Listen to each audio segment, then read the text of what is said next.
Karnataka ഹാസനിലെ MP Prajwal Revanna 100ഓളം സ്ത്രീകളെ പീഡിപ്പിക്കുന്ന video പുറത്തു വന്നിരിക്കുന്നു. ഇത് കർണാടക രാഷ്ട്രീയത്തിൽ വളരെ കോളിളക്കം സൃഷ്ടിച്ചു കഴിഞ്ഞു.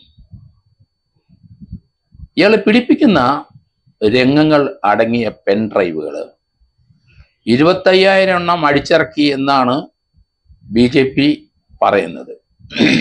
എന്തായാലും ഈ സംഭവം രാജ്യത്തെ ഞെട്ടിച്ചു കഴിഞ്ഞു. 100 പേരെയോളം പീഡിപ്പിക്കുന്ന വീഡിയോ ദൃശ്യങ്ങൾ പുറത്തു വരിക. ഇത് കർണാടകയിലെ ഹാസനിലെ MP ആയ മുൻ പ്രധാനമന്ത്രി ഇന്ത്യൻ പ്രധാനമന്ത്രി H.D. ദേവഗൌഡയുടെ കൊച്ചുമകനാണ് പ്രജ്വൽ രേവണ്ണ. H.D. ദേവഗൌഡയുടെ മകൻ രേവണ്ണ അവിടുത്തെ ഒരു മന്ത്രിയായിരുന്നു. അദ്ദേഹത്തിൻ്റെ മകനാണ് പ്രജ്വൽ രേവണ്ണ. അദ്ദേഹം കഴിഞ്ഞ പ്രാവശ്യം MP ആയി ഇത്തവണ ഇലക്ഷന് നിൽക്കുന്നു. അതിനു മുമ്പ് തന്നെ അദ്ദേഹത്തെപ്പറ്റി ഇതുപോലെയുള്ള വാർത്തകൾ ധാരാളം വെളിയിലോട്ട് വന്നു. ചില ദൃശ്യങ്ങളൊക്കെ പുറത്തോട്ട് വന്നു.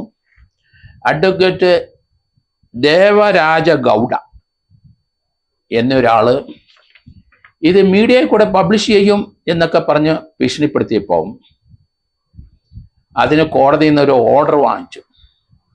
MP ഹാസൻ ജില്ലാ കോടതിയിൽ നിന്ന് ഒരു ഓർഡർ വാങ്ങിച്ചു, ഇത് പബ്ലിഷ് ചെയ്യാൻ പാടില്ല, തന്നെ വ്യക്തിപരമായി ഹനിക്കുന്ന കാര്യങ്ങളാണ്.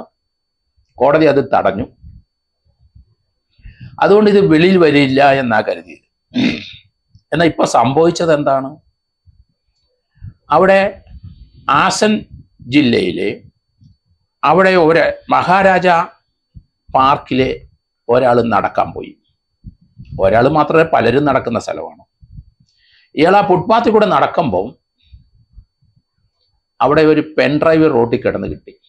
പെൻഡ്രൈവ് ആണെന്ന് പുള്ളിക്ക് മനസ്സിലായില്ല. എന്തോ ഒരു ചെറിയ സാധനം കിടക്കുന്ന കണ്ടു. പുള്ളി അവിടെ നടന്ന് അല്പം മുന്നോട്ട് പോയപ്പോൾ അത് എന്താണ്, കമ്പ്യൂട്ടറുമായിട്ട് ബന്ധപ്പെട്ട സാധനമാണല്ലോ എന്ന് പറഞ്ഞ് തിരിച്ചു നടന്നു ഈ പെൻഡ്രൈവ് എടുത്തു. തൻ്റെ ഒരു സുഹൃത്തിന് ഈ സാധനം കൊടുത്തു.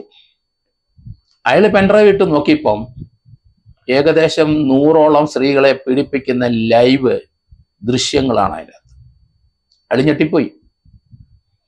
പക്ഷേ ആ മഹാരാജ പാർക്കിൽ നടന്ന പലർക്കും അവിടെ ഇവിടെയും 8-10 പെൻഡ്രൈവ് കൂടെ കിട്ടി.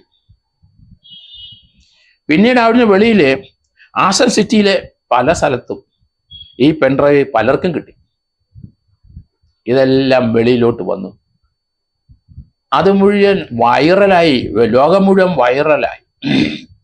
അതിനകത്ത് 100ഓളം സ്ത്രീകളെ പീഡിപ്പിക്കുന്ന കാണിക്കുകയാണ്. അത് ചെറുപ്പക്കാരും പ്രായമുള്ളവരും 60 വയസ്സ് കഴിഞ്ഞവരും ഉദ്യോഗസ്ഥരും പല ആൾക്കാരുടെ ഭാര്യമാരും ഒക്കെയാണ്. ആളെ വളരെ വ്യക്തമാണ്. ആ പെൻഡ്രൈവിൽ പീഡിപ്പിക്കപ്പെടുന്ന ആളെ വ്യക്തമാണ്. ഏത് സ്ത്രീയാണ് അവരെ മുഖം നമുക്ക് കൃത്യമായി മനസ്സിലാവും. പക്ഷെ പീഡിപ്പിക്കുന്ന ആളുടെ കൈയും കാലും മാത്രമേ ഉള്ളൂ. പക്ഷേ അതിൽ 2 പേര്, അത് ദൃശ്യങ്ങൾ വെളിയിൽ വന്ന് അപ്പം 2 സ്ത്രീകൾ പോലീസിൽ പരാതിപ്പെട്ടു. ഒരു സ്ത്രീ ആദ്യം പരാതിപ്പെട്ടു. ആ ദൃശ്യത്തിൽ അവരാളെ മനസ്സിലാക്കി. അവരോട് ചോദിച്ചപ്പം അത് പ്രജ്വൽ രേവണ്ണയാണ് ഈ കൃത്യം ചെയ്തത്. മറ്റ് ആ പെൻഡ്രൈവിനകത്ത് ദൃശ്യത്തിനകത്ത് 2 സ്ത്രീകൾ ഇത് പ്രതിരോധിക്കുന്ന ദൃശ്യമുണ്ട്. ഒരു സ്ത്രീ എതിർത്ത് നിൽക്കുന്ന സ്ത്രീയുണ്ട്. 10-60 വയസ്സായ ഒരു സ്ത്രീ എതിർക്കുന്നുണ്ട്. ആ 2 സ്ത്രീകളിലെ ആ പീഡനത്തിൽ ഒന്ന് അവിടുത്തെ മന്ത്രിയായിരുന്ന രേവണ്ണ തന്നെയാണ്. പ്രജ്വൽ രേവണ്ണയുടെ MP-യുടെ പിതാവ് അദ്ദേഹത്തിനെ അറസ്റ്റ് ചെയ്തു. ഇപ്പം അപ്പനെ അറസ്റ്റ് ചെയ്യുന്നതിന് മുമ്പ് ഇത് പ്രശ്നം ഗുരുതരമാകുമെന്ന് കണ്ട് പ്രജ്വൽ രേവണ്ണ ജർമ്മനിക്ക് കടന്നു. അയാൾ ഹാസനിൽ നിന്ന് നേരെ ബാംഗ്ലൂർ എത്തി. ബാംഗ്ലൂർ ടു ജർമ്മനി സ്ഥലം വിട്ടു. അതോടുകൂടി 2ാമത്തെ കേസ് രജിസ്റ്റർ ചെയ്തു. 2 സ്ത്രീകൾ ഇപ്പം വാദിയായി റേപ്പ് കേസ് അതിന് ദൃശ്യങ്ങളുണ്ട്, ശിക്ഷ ഉറപ്പാണ്. അതുകൊണ്ട് അവിടെ നിന്ന് മുങ്ങുന്നതാണ് നല്ലത്. തുടരെ കേസുകൾ വരാം. ഇതിൻ്റെ ഇടയ്ക്ക് പ്രജ്വൽ രേവണ്ണയുടെ പിതാവ് രേവണ്ണ ഒരു സ്ത്രീയെ പരാതി പറയുമെന്ന് പറഞ്ഞ് അവരെ കടത്തിക്കൊണ്ട് പോയതായിട്ടും പറയുന്നുണ്ട്. അവരെ ഇപ്പം കാണാനില്ല. അതിനൊരു കേസ് രജിസ്റ്റർ ചെയ്തിട്ടുണ്ട്. അദ്ദേഹത്തിനെ കഴിഞ്ഞ ദിവസം അറസ്റ്റ് ചെയ്യുകയും ചെയ്തു. ഒരു പെൺഡ്രൈവ് അല്ല ഇത്, 100 കണക്കിന് പെൺഡ്രൈവ് പലർക്കും കിട്ടി. ചിലർക്ക് അത് വെളിയിൽ കാണിക്കാൻ പറ്റാതെ വരുന്നു. ഏത് ഹാസൻ സിറ്റിയിൽ നടന്ന ഈ സംഭവം, ബാംഗ്ലൂരിൽ 190 കിലോമീറ്റർ അകലെയാണ് ഹാസൻ സിറ്റി. ധാരാളം മലയാളികളുള്ള സ്ഥലമാണ്. കേരളത്തിൻ്റെ മംഗലാപുരത്തിന് അടുത്ത് തന്നെയുള്ള സ്ഥലങ്ങളാണ്. എന്തായാലും അതിനകത്ത് ചില ലൈവ് സ്ക്രീൻഷോട്ട്സുകളുണ്ട്, വീഡിയോ കോളുണ്ട്, ചില ഫോട്ടോകളുണ്ട്. അങ്ങനെ സെക്ഷുവലായിട്ടുള്ള മുഴുവൻ ആക്ടിവിറ്റീസ് പല രീതിയിലും അതിനകത്ത് ആ പെൻഡ്രൈവിനകത്ത് കവർ ചെയ്ത് വന്നിട്ടുണ്ട്. ഏതായാലും ജനതാദൾ സെക്കുലറിലെ നേതാവാണ്, MP ആണ് ഹാസനിലെ ഒളിവിപ്പോയ ഈ ജർമ്മനിക്ക് കടന്ന ഈ പ്രജ്വലിന്റെ പിതാവും മന്ത്രിയായിരുന്നു. HD ദേവഗൌഡയുടെയും ഇന്ത്യൻ പ്രധാനമന്ത്രിയായ ആ ദേവഗൌഡ പിന്നീട് രാജ്യസഭാ മെമ്പറായി. അദ്ദേഹം ഡൽഹിയിലേക്ക് പോകുന്നില്ല. അദ്ദേഹം ഹാസനിൽ തന്നെയുള്ള തൻ്റെ കുടുംബ വീടിൻ്റെ അടുത്തുള്ള അദ്ദേഹത്തിൻ്റെ രാജ്യസഭാ മെമ്പർ എന്നുള്ള രീതിയിൽ ഔദ്യോഗിക വസതിയിൽ വെച്ചാണ് ചിലരെ പീഡിപ്പിച്ചതെന്ന് പറയുന്നു. അതിനൊക്കെ എവിഡൻസ് വന്നു കഴിഞ്ഞു. ഏതായാലും കർണാടക രാഷ്ട്രീയത്തിൽ വളരെ കൊളിർക്കം സൃഷ്ടിക്കുന്നതല്ല. BJP ഇപ്പോഴെ NDAയിലെ ഭാഗവാക്കായ JDS അതിലെ MP ആണ് ഇപ്പം പ്രതിയായത്.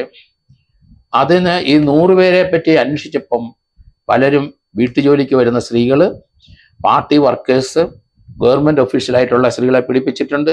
പ്രൊഫഷണലായ ചില ജോലിക്കൊക്കെ വന്ന് ഇവരെ സഹായം തേടുന്നവരെ പീഡിപ്പിച്ചിട്ടുണ്ട്. ദേവഗൌഡയുടെ രാജ്യസഭാ മെമ്പർ എന്നുള്ള രീതിയിൽ ലഭിച്ച വസതിയിലും പീഡിപ്പിച്ചതായിട്ടും വരുന്നുണ്ട്. ഏതായാലും ഇന്ന് ലേറ്റസ്റ്റ് ഞാൻ മനസ്സിലാക്കുന്നത് ദേവരാജ ഗൗഡ എന്ന അഡ്വക്കേറ്റ് ആണ് ഇത് പരസ്യപ്പെടുത്തുമെന്ന് പറഞ്ഞത്. പക്ഷെ പെൻഡ്രൈവിൽ കൂടി അതിപ്പം പരസ്യപ്പെടുത്തി. അയാൾ മീഡിയയെ പരസ്യപ്പെടുത്തിയില്ല. പെൻഡ്രൈവിൽ കൂടെ പല സ്ഥലങ്ങളിലും വിതരണം ചെയ്തു, അല്ലെങ്കിൽ റോഡിലൊക്കെ വലിച്ചെറിഞ്ഞു, ആൾക്കാർ അത് എടുത്തുകൊണ്ട് പോയി. എങ്കിലും അത് പബ്ലിഷ് ചെയ്ത ഇയാളാണ് എന്ന് കരുതി ഈ അഡ്വക്കേറ്റിനെ ഇന്ന് കർണാടക പോലീസ് അറസ്റ്റ് ചെയ്തിട്ടുണ്ട്. എന്തായാലും ഇന്ത്യയുടെ രാഷ്ട്രീയ ചരിത്രത്തിലെ 1-2 പേരെ പീഡിപ്പിച്ച മാത്രമേ നമ്മൾ ഇതുവരെ കണ്ടിട്ട് നടക്കും. 100 കണക്കിന് പീഡിപ്പിച്ച ആൾക്കാരെ, സ്ത്രീകളെ, അതിൻ്റെ ദൃശ്യങ്ങൾ, അതിൻ്റെ സ്ക്രീൻഷോട്ടുകൾ, അതിൻ്റെ ഫോട്ടോഗ്രാഫുകളെല്ലാം ഈ പെൻഡ്രൈവിനകത്തുണ്ട്. ഏതായാലും പറ്റിയ ഒരു അന്വേഷണ സംഘം വിജയ് കുമാർ സിംഗ് എന്ന സീനിയർ 1996 ബാച്ചിലെ ADGP പ്രത്യേക അന്വേഷണത്തിന് നിയോഗിച്ചു കഴിഞ്ഞു. അതുകൊണ്ട് ഇത് കാര്യമായി മുന്നോട്ട് പോകും. ഈ ADGP വിജയ് കുമാറിനെ പറ്റി നമ്മളൊന്ന് പഠിക്കണം. കാരണം നമുക്കറിയാം ഗൗരി ലങ്കേഷിൻ്റെയും അതുപോലെയുള്ള ഇന്ത്യയിലെ ബുദ്ധിജീവികളെയും കൽബുർഗിയുടെയൊക്കെ കൊലപാതകം, വെടിവെച്ച് കൊന്നിട്ട് വർഷങ്ങളായിട്ട് പിടിക്കാതെ വന്ന ആ കേസുകൾ, 4-5 അവിടുത്തെ ബുദ്ധിജീവികളെ വെടിവെച്ച് കൊന്നുപോയ ആ കേസ് ഈ അടുത്ത കാലത്ത് അത് ഈ ADGP ആണ് അത് പിടിച്ചത്. നല്ല ഇൻവെസ്റ്റിഗേറ്റീവ് ടാലൻസ് ഉള്ള ADGP ആണ്. അദ്ദേഹമാണ് ഈ പ്രജ്വൽ രേവണ്ണയുടെ കേസും അന്വേഷിക്കുന്നത്.